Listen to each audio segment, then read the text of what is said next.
सावंतवाडी शहरामध्ये MNGL म्हणजे Maharashtra natural gas limited या कंपनीचं काम गेले अनेक महिने चालू आहे.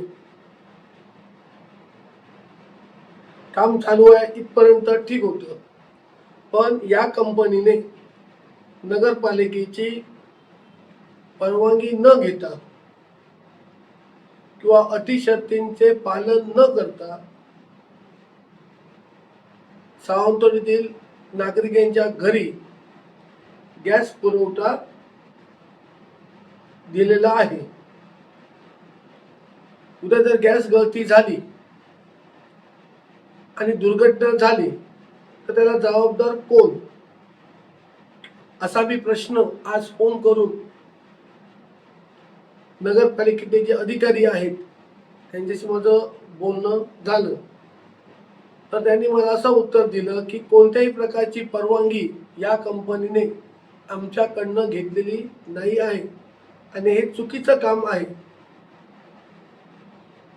मग मी त्यांना विचारलं, मग तुम्ही काय करताय? जर हे चुकीचं काम म्हणता तर तुम्ही काय करता? तर त्याच्यावर ते निरुत्तर झाले. आज मी सर्व पत्रकार माझ्या भावांना घेऊन नगरपालिकेत जाणार होतो, पण आज सुट्टी असल्यामुळे मी जाऊ शकलो नाही आणि त्यांना एक विनंती केली की एक काम तुम्ही लगेच थांबवा.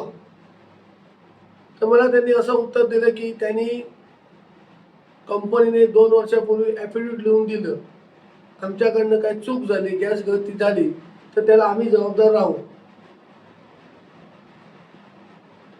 तर त्यांच्यावर मी त्यांना असं सांगितलं, कोणतरी ॲफिडेव्हिट लिहून दिलं याचा अर्थ तज्ञांनी सांगितलं काय, तज्ञांचं मार्गदर्शन तुम्ही घेतलं काय, हे काम झालेलं बरोबर आहे? तर ते नाही बोलले आणि ते निरुत्तर झाले परत. त्याच्यामुळे परत त्यांनी सांगितलं आमच्याकडनं चूक झाली, आम्ही काम आजच्या आज बंद करतो. त्यांनी बंद केलं नाही केलं मला माहिती नाही, पण मी नागरिकांना आवाहन करतो, ही जी Maharashtra natural gas limited company आहे त्यांनी कोणती कल्पना नगरपालिका प्रशासनाला दिलेली नाहीये. त्याच्यामुळे तुम्ही डायरेक्ट गॅस कनेक्शन घेऊ नका, कधीही स्फोट होऊ शकतो. ह्याचे दर सुद्धा ठरलेले नाहीये. गॅसचे दर ठरलेले नाहीत. कंपनी किती रुपयाने गॅस देणार नागरिकांसाठी किंवा कस्टमरसाठी तो पण रेट ठरलेला नाही. तसा सिलेंडरचा रेट ठरलेला आहे, तसा गॅसचा रेट ठरलेला नाहीये. मला असं वाटतं की 6,000 रुपये मी जर चौकशी केली तर 6,000 रुपये मला सांगितले की एका जे जोडायचे गॅस कनेक्शन जोडायला 6,000 रुपये सांगितले जोडायला. तर कोणाकडे 500 घेतले रुपये आणि गॅस कनेक्शन जोडून दिलं. पण तदनंतर मला असं कळलं की 6,000 रुपये हे एवढा खर्च येत नाही किंवा तसा कोणताही विषय कंपनीने नगर परिषदेकडे केला नाही किंवा काहीच विषय झाला नाही. तर मला असं कळलं की त्याच्यातले जवळजवळ 6,000 रुपये सांगितले. माझ्या अंदाजाने 7,000 कनेक्शन होतील शहरात आणि त्याच्याला जे 1,000 रुपये आहेत हे सत्ताधारी पक्षातला एक व्यक्ती त्यांच्याकडे मागणी केलेली आहे. म्हणजे 7,000 गुणले जर तुम्ही 1,000 धरले तर 70 लाख रुपये त्या सत्ताधारी व्यक्तीला मिळतील आणि त्याच्यातले 30 लाख रुपये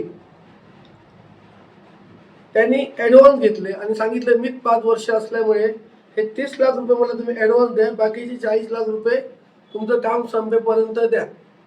असे करून 30 लाख रुपये घेतलेले आहेत. आता तुम्ही मला विचारा, सत्ताधाऱ्याचं नाव घ्या, सत्ताधाऱ्याचं नाव घ्या तर तुम्हाला प्रश्न विचारणार नंतर. तर तुम्हाला मी त्याच्या आधी सांगतो,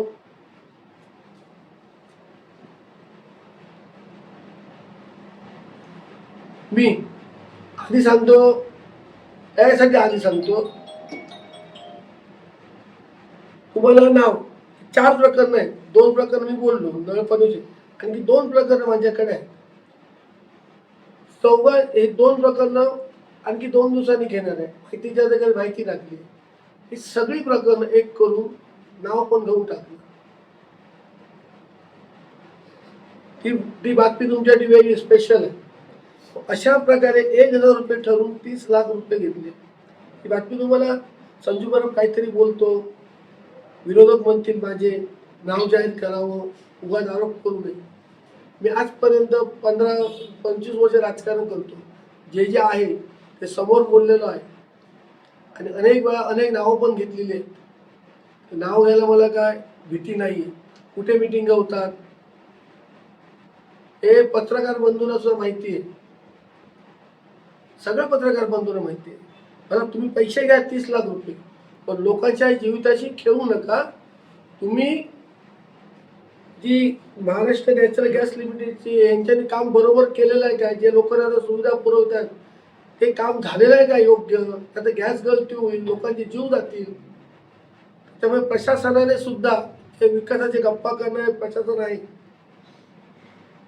नगराध्यक्षांनी खुर्ची तापवण्याचं काम करू नये, जरा लक्ष द्यावा या गोष्टींकडे. नगराध्यक्षांना माहिती आहे का ते निर्णयकर आहे गॅसचं का सुरू झाले हे माहिती आहे का नगराध्यक्षांना? का खुर्ची तापवण्याचं काम करतायत?